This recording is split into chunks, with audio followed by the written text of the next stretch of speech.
Assalamualaikum warahmatullahi wabarakatuh. Pemirsa yang dirahmati Allah, otak manusia yang terdiri dari begitu banyak sel otak ternyata memerlukan dua komponen sebagai bahan bakar, yaitu oksigen dan glukosa. Pada proses berpikir yang berat, ternyata bahan bakar tersebut tentu dibutuhkan lebih banyak lagi. Dan juga pada proses berperasaan, sedang marahkah, sedih, takut, dan sebagainya, juga memerlukan bahan bakar yang lebih lagi. Apabila dua komponen tersebut kurang, ternyata manusia bisa merasakan letih, lesu, lelah, dan mengantuk. Namun, alhamdulillah, pada saat kita pun mengantuk, secara otomatis dan alamiah ada proses penarikan oksigen. Contohnya, pada saat kita mengantuk, orang tersebut atau kita menguap. Menguap itu adalah menarik oksigen yang lebih banyak, sehingga oksigen tersebut bisa masuk ke dalam pembuluh darah dan kemudian masuk mengaliri otak kita. Begitu juga pada saat kita menangis karena sedih, kita sering terisak-isak. Seperti itu, pada saat terisak-isak, oksigen juga masuk ke dalam tubuh lebih banyak dibanding seperti biasanya. Itu proses alamiah yang Allah sudah berikan pada manusia.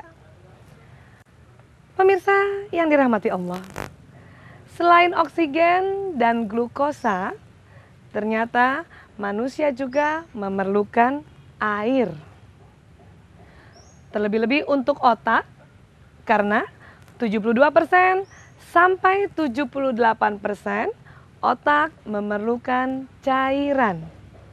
Namun air yang dimaksudkan di sini adalah air putih, bukan air yang berjenis misalnya teh, kopi, soft drink.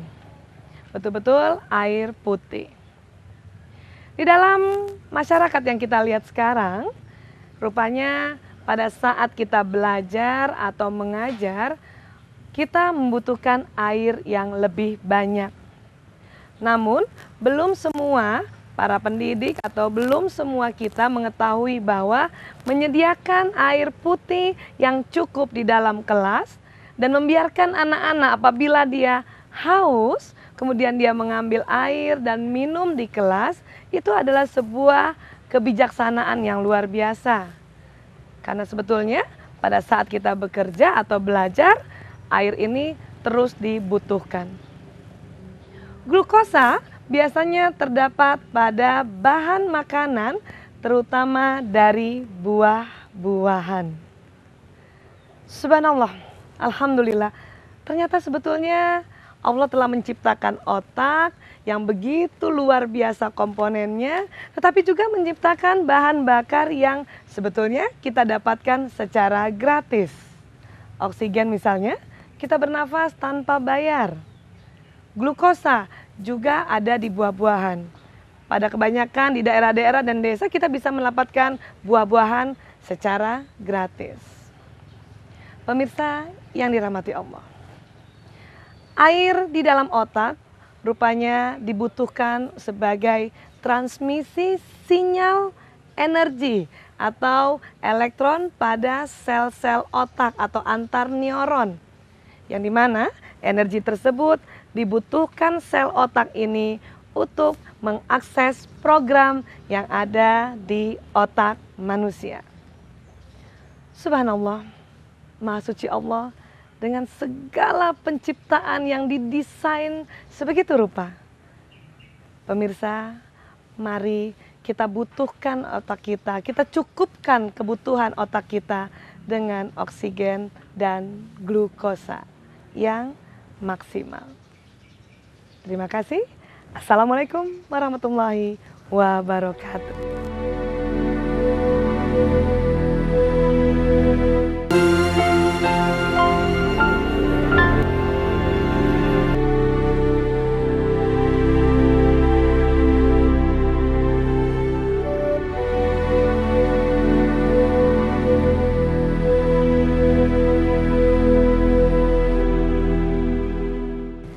Assalamualaikum warahmatullahi wabarakatuh. Pemirsa yang dirahmati Allah, saum atau siam atau puasa ternyata erat hubungannya dengan otak manusia. Pusat aktivitas makan dan minum manusia ada di tengah otaknya. Itu makanya mengapa kita kalau berpuasa diminta untuk berniat, atau dikatakan rukun puasa nomor 1 berniat. Karena pada saat kita berniat, kita menstimulasi otak tengah manusia itu sendiri. Karena pusat kegiatan makan dan minum ada di hipotalamus otak manusia yang di dalam tengahnya itu, maka pada saat kita berniat, otak tersebut bisa ditekan. Namun teknik berniat pun ternyata sekarang sudah didapati cara-cara yang lebih efektif agar otak tengah tersebut terstimulasi lebih maksimal. Bagaimana caranya? Seperti biasa, bila kita berniat, tentu kita melafazkannya dalam hati, atau kita batinkan, atau mungkin sedikit kita lafazkan lebih kencang. Pada saat itu, otak bagian kiri kita terstimulasi atau sedang bekerja. Tetapi ternyata kalau berniat hanya dengan diucapkan saja, maka otak tengah pun yang tertekan atau terstimulasi hanya bagian kiri saja. Bagian kanan belum lagi terstimulasi, sehingga powernya belum maksimal. Untuk itu, kita berniat ditambahkan dengan membayangkan. Bagaimana caranya kita membayangkan, kita merasakan pada saat nantinya berpuasa, kita sehat, kita kuat, kita semangat, dan kita ikhlas tentunya. Karena dengan demikian, belahan kiri bekerja, belahan kanan bekerja, maka hipotalamus yang berada di tengah otak juga bekerja maksimal. Dan insya Allah puasa kita sangat-sangat efektif. Pemirsa yang dirahmati Allah, keajaiban puasa ada kita dapati lagi. Apa itu? Ternyata terjadi sebuah perpanjangan gelombang elektromagnet yang keluar dari pori-pori tertentu manusia. Pada saat berpuasa, proses makanan yang dimakan pada pagi hari atau pada subuh hari itu diproses dalam tubuh, di dalam mitokondria dengan lancar. Tidak ada gangguan sela-sela makan siang atau gangguan jajanan-jajanan, sehingga proses tersebut betul-betul memanjang dengan efektif. Dan terpanjang adalah pada saat menjelang berbuka puasa. Subhanallah, mengapa kita mementingkan gelombang elektromagnet ini? Karena ternyata gelombang elektromagnet ini adalah transportasi untuk kita berdoa. Namun terkadang menjelang berbuka puasa, kita sering hilaf. Kita lupa untuk bermunajat atau berdoa, tapi kita sibuk dengan mengumpulkan atau mencari bukaan puasa. Bahkan anak-anak kecil pun sibuk mencari channel mana azan yang lebih duluan. Padahal disitulah kekhilafan kita. Karena dalam Islam mengatakan bahwa afdolnya doa adalah menjelang berbuka puasa. Pemirsa, subhanallah, karena telah dibuktikan secara ilmiah bahwa menjelang berbuka puasa ternyata suatu yang sangat luar biasa untuk berdoa. Mari kita ramai-ramai bermunajat pada saat menjelang berbuka puasa. Terima kasih. Assalamualaikum warahmatullahi wabarakatuh.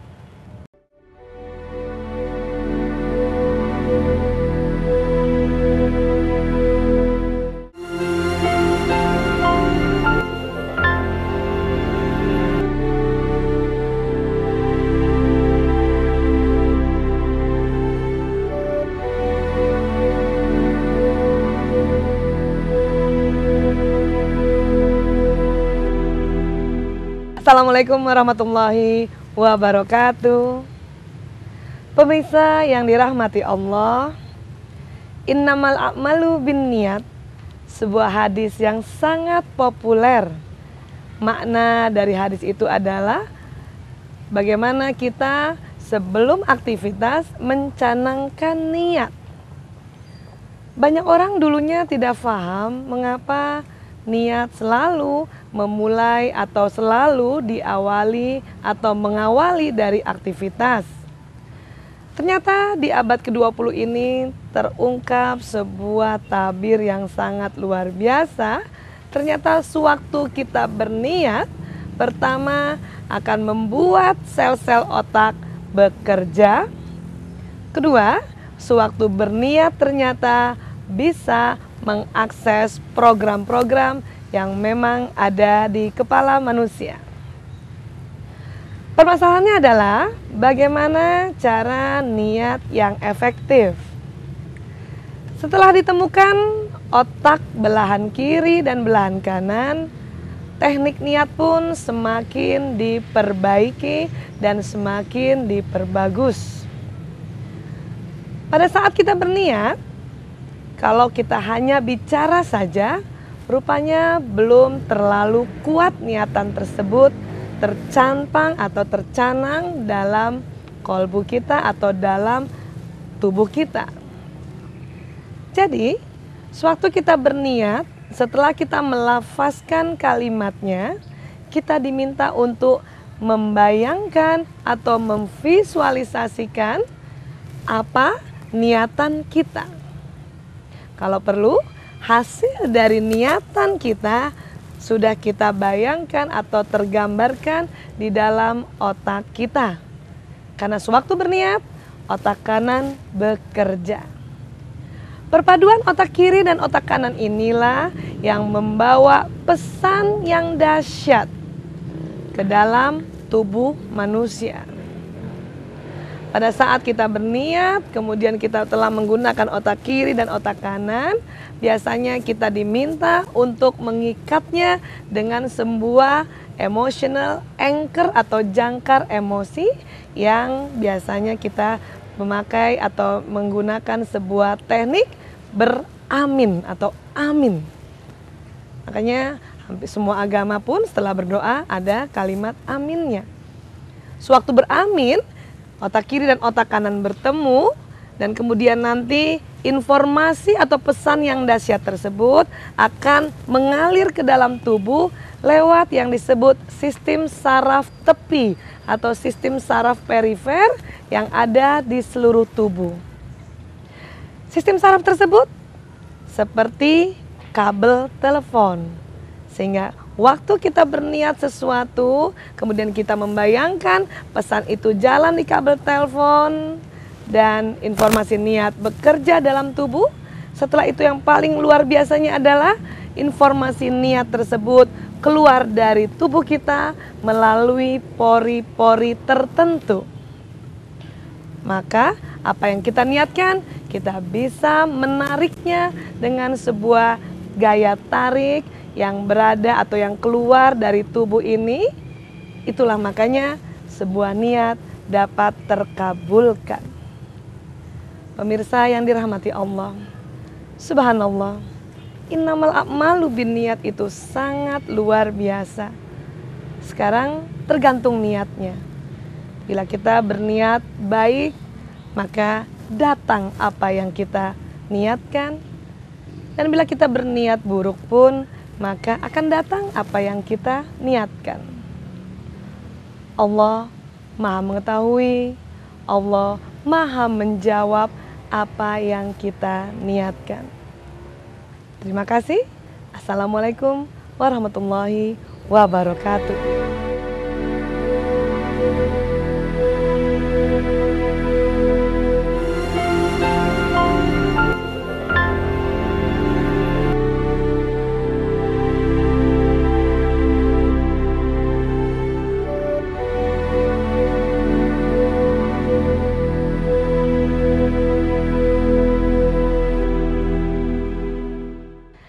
Assalamualaikum warahmatullahi wabarakatuh. Pemirsa yang dicintai Allah, saat kita lahir, kita mempunyai otak yang sangat luar biasa. Otak adalah organ yang terdiri dari 1 triliun sel otak, di mana 1 triliun itu menjadi 100 miliar sel otak aktif dan 900 miliar sel otak pendukung. Siapapun yang lahir mendapat jatah sebanyak itu. Tidak kurang dan tidak lebih, juga tidak berbonus. Tapi yang pasti, 1 triliun atau 100 miliar sel aktif adalah sebuah potensi. Kecerdasan seseorang rupanya bukan dari jumlah sel otak yang aktifnya, tetapi dari berapa banyak koneksi sel otak tersebut. Sebagai perbandingan, dengan binatang atau serangga, otak lebah jumlah sel otaknya 6.000, tikus 5 juta, dan monyet 10 miliar. Pemirsa yang dicintai Allah, rupanya sewaktu kita dalam janin bunda kita, 100 miliar sel otak yang aktif itu awalnya belum tersambung atau belum terkoneksi. Itu mungkin banyak pepatah yang sering bilang bahwa otak manusia nggak nyambung atau belum tersambung. Karena memang seperti itu. Nanti kitalah yang menyambung-nyambungkannya atau kitalah yang mengkoneksikannya baik secara internal dari dalam tubuh maupun dari stimulan eksternal. Pemirsa yang dirahmati Allah, menurut para ahli, 1 neuron atau 1 sel otak itu seperti 1 komputer terhebat. Artinya kalau kita punya 100 miliar sel aktif, berarti dalam otak kita ada 100 miliar komputer yang hebat. Uniknya, antar sel satu dengan sel yang lain punya potensi 1 sampai 20.000 kali untuk tersambung. Ini yang luar biasa. Kata orang-orang yang ahli dalam komputer, komputer yang bagus adalah komputer yang bisa dipasang banyak kabelnya. Nah inilah, kita ada 20.000 koneksi atau tempat-tempat menyambungkan dengan sel otak yang lain. Ini rupanya yang dikatakan otak kita komputer yang canggih. Pemirsa yang disayangi Allah, dicintai Allah. Kalaupun kita mendapatkan umur oleh Allah 100 tahun, tidak semua 100 miliar sel otak juga bisa tersambung. Itulah sebuah kekayaan. Kalaupun rajin menyambungkan, paling hanya 80% hingga 90% yang tersambung. Dan cara-cara menyambungkan sel otak ternyata mudah sekali. Prinsipnya adalah bergerak, makanya sering-sering jalan-jalan, sering-sering silaturahmi, sering-sering lihat hal-hal yang baru. Apalagi membaca. Membaca juga menyambungkan otak. Mendengar juga menyambungkan otak. Dan juga berpikir. Itu juga cara menyambungkan sel-sel otak. Subhanallah, Maha Suci Allah. Dengan adanya sambungan-sambungan otak nanti ini, inilah yang membedakan orang cerdas dan yang tidak. Pemirsa, mari kita sering-sering menyambungkan otak kita sehingga otak kita tersambung. Terima kasih. Assalamualaikum warahmatullahi wabarakatuh.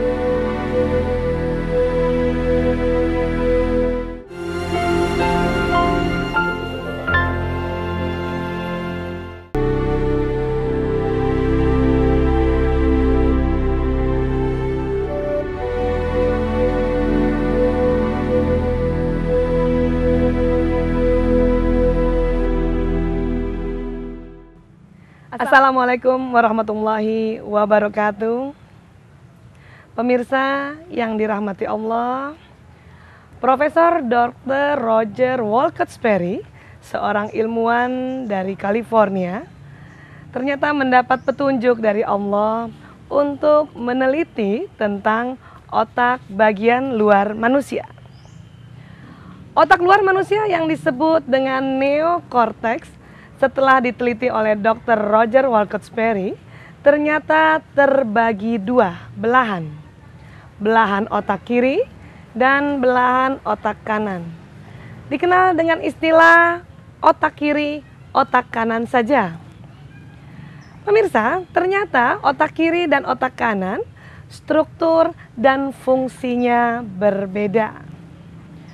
Otak kiri mengatur tubuh atau aktivitas tubuh yang bagian kanan. Otak bagian kanan mengatur aktivitas tubuh yang bagian kiri.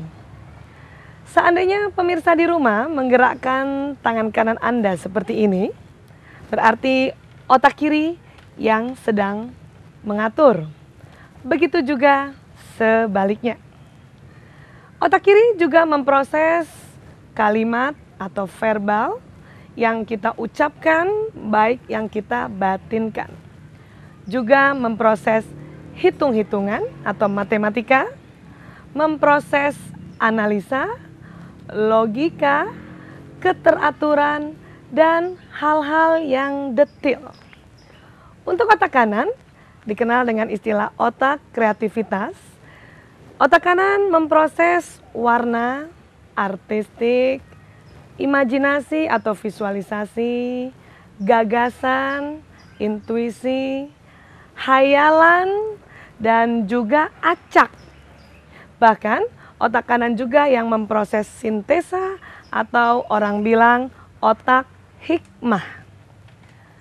Pemirsa yang dirahmati Allah, seandainya kita mendapat musibah, maka otak kirilah yang selalu bertanya, mengapa begini, mengapa begitu, kok saya kena begini, kok saya begitu ya, itu otak kiri. Dan otak kananlah yang mengambil hikmahnya. Maka dalam Islam, otak kiri dan otak kanan hendaknya dipakai keduanya. Seandainya kita punya masalah dan kita hanya terus saja bertanya dengan otak kiri, maka ketidakseimbangan penggunaan otak bisa terjadi. Pemirsa yang dirahmati Allah, otak kiri dan otak kanan dengan hasil temuan dari Dr. Roger Wolkert-Sperry mendapat hadiah Nobel tahun 81, ternyata banyak mengungkapkan misteri-misteri dari sebuah kekuatan. Kekuatan yang paling sering atau paling dekat dengan penggunaan otak kiri dan otak kanan yaitu kekuatan niat dan juga kekuatan doa. Pemirsa, kalau kita berniat dan kalau kita berdoa, otak kiri dan otak kanan kita fungsikan seoptimal mungkin, maka niatan dan doa kita mendapatkan respon yang lebih cepat dibandingkan dengan menggunakan sebelah otak saja. Pemirsa yang dirahmati Allah, begitu besar hasil karya dari Profesor Dr. Roger Wolkert-Sperry, sehingga apa yang selama ini dianjurkan oleh Islam, agama Islam tentang memulai dengan sesuatu dengan niat terungkap lewat temuan ini. Subhanallah, Maha Suci Allah atas segala penciptaannya, maka mari kita senantiasa aktifkan kedua belahan otak secara seimbang. Terima kasih. Assalamualaikum warahmatullahi wabarakatuh.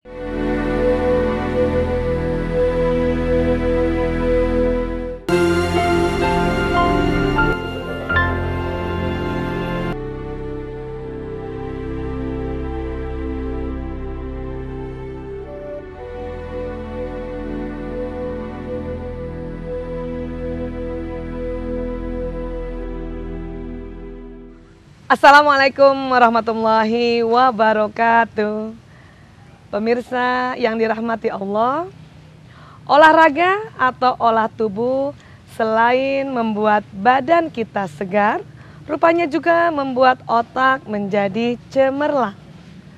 Dengan olah tubuh atau dengan olahraga, tubuh membuat atau menimbulkan energi. Dan rupanya untuk menyambungkan sel-sel otak di dalam otak membutuhkan energi tersebut.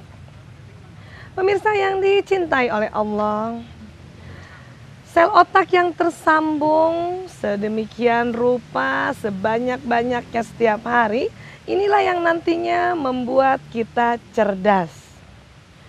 Para peneliti mengatakan bahwa orang yang rajin jogging setiap hari dan juga teratur, kemampuan berpikirnya dan kemampuan memorinya lebih bagus daripada orang yang jarang berolahraga atau jarang jogging. Pemirsa, rupanya dengan aktivitas bergerak, jogging, atau olahraga apapun yang kita lakukan secara kontinu setiap hari, walaupun tidak perlu lama, kurang lebih sekitar 30 menit per hari, jalan-jalan biasa saja sekitar rumah selama 30 menit, tapi dilakukan setiap hari, ini juga bisa membuat sel-sel otak tersambung dengan baik. Pemirsa yang dirahmati oleh Allah, mengapa Rasulullah selalu menganjurkan kita untuk berolahraga? Inilah hikmahnya, otak menjadi lebih cerdas. Pada saat kita melakukan olahraga, ada prinsip-prinsip juga yang penting bagi otak. Karena sel otak bukan sel otot, tidak seperti tubuh, maka otak tidak bisa berolahraga dengan sendirinya. Pergerakan-pergerakan yang dilakukan secara seimbang atau ada prinsip menyilang, otak akan melakukan pergerakan. Kita ketahui otak kiri mengatur tubuh yang kanan, otak kanan mengatur tubuh yang kiri. Maka kalau kita bergerak kanan kiri, maka otak pun terstimulan kanan kiri, dan kiri. Itu juga prinsip dari olahraga yang dibutuhkan otak. Maka sering sekarang ada khusus olahraga otak yang disebut brain gym. Pemirsa yang dirahmati Allah, subhanallah, maha suci Allah, walaupun kita sudah diberikan otak yang sangat canggih, tapi tetap diminta setiap manusia berupaya untuk mengaktifkannya. Inilah nanti yang berbeda antara manusia satu dengan manusia yang lainnya. Ini juga yang bisa disebut dengan berlomba-lomba dalam kebaikan. Pemirsa, maha suci Allah, apabila kita mengikuti apa yang disarankan oleh Rasulullah, apa yang dianjurkan oleh konsep-konsep Islam, insya Allah otak kita semakin cerdas dan otak kita semakin bisa mengakses program-program kehebatan yang memang sudah dititipkan oleh Allah sejak kita masih kecil. Pemirsa, sekali lagi mari berolahraga atau olah tubuh secara teratur. Insya Allah kita semakin cerdas. Terima kasih. Assalamualaikum warahmatullahi wabarakatuh.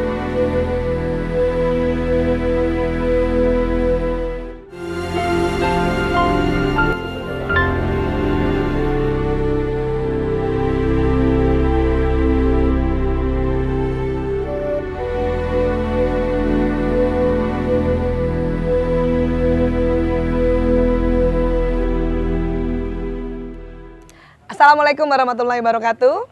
Pemirsa yang dirahmati Allah, anak laki-laki dan anak perempuan ternyata berbeda. Kita sering melihat mereka berbeda dari perilakunya, cara berpikirnya, dan juga cara berperasaannya. Ternyata memang pada saat janin di dalam rahim seorang ibu mulai terjadi perbedaan-perbedaan hormonal.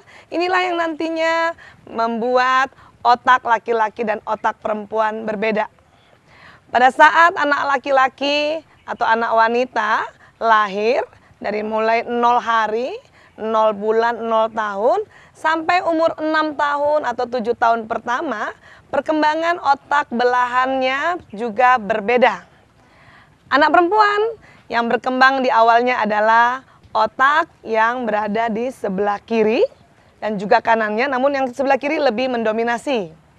Pada anak laki-laki yang berkembang terlebih dahulu adalah otak bagian kanannya. Kita tahu otak kiri itu adalah otak yang memproses masalah bahasa, matematika, keteraturan, analisa, logika, dan soal hal-hal yang detail. Itu makanya anak perempuan pada masa umur 3 tahun saja sudah bisa bernyanyi, sudah bisa membaca, sudah lebih lancar menghitung, dan sudah lebih teratur kehidupannya. Tapi anak laki-laki, karena memang otak kanannya yang lebih berkembang terlebih dahulu, maka kita lihat pada usia balita anak laki-laki, kecerdasannya lebih kepada kecerdasan otak kanan. Maka mereka lebih senang bermain, lebih senang berimajinasi, dan lebih senang bervisualisasi. Contoh misalnya, ibu-ibu di rumah, ingatkah Anda pada masa anak-anak balita? Misalnya seorang anak perempuan bernama Eva. Di sekolahnya, dia diisengin atau dijaili oleh temannya yang namanya Sulaiman. Pada saat dia kesal, dia marah, anak perempuan dengan mudah menggunakan senjata bicaranya karena memang otak kirinya sudah berkembang. Dia akan bilang sama gurunya, misalnya seperti ini, "Bu guru, Sulaiman nakal." Sulaiman, anak laki-laki ini sebetulnya juga mau membalas dengan bahasa, tetapi karena memang yang berkembang lebih dahulu adalah otak kanannya, maka terkadang respon anak laki-laki lebih kepada gerakan. Makanya kadang-kadang anak laki-laki kalau dia kesal, dia datangi anak perempuan tersebut tanpa bicara, tanpa menegur, langsung saja tangannya memukul. Seperti itu. Pemirsa yang dirahmati Allah, mengapa kita harus banyak belajar perbedaan anak laki-laki dan anak perempuan? Karena mereka tidak bisa atau tidak boleh dibanding-bandingkan, karena memang kecerdasannya berbeda. Memang saat ini di tempat ini terkadang orang melakukan perbandingan atau melakukan standarisasi kecerdasan, yaitu kecerdasan otak kiri. Dianggap cerdas atau dianggap pintar kalau dia bisa matematika, bisa bahasa, bisa teratur. Ini kasihan anak laki-laki kalau belum sampai SD, masih selalu dianggapnya belum cerdas. Padahal kalau kita lihat anak laki-laki, walaupun belum bisa membaca, coba kita kasih sebuah permainan komputer atau permainan-permainan dalam bentuk teknologi, mereka sudah langsung bisa mengoperasikannya, walaupun belum bisa membaca. Pemirsa yang dirahmati Allah, subhanallah, perbedaan ini tentunya ada makna dan ada rahasia dari Allah. Mengapa?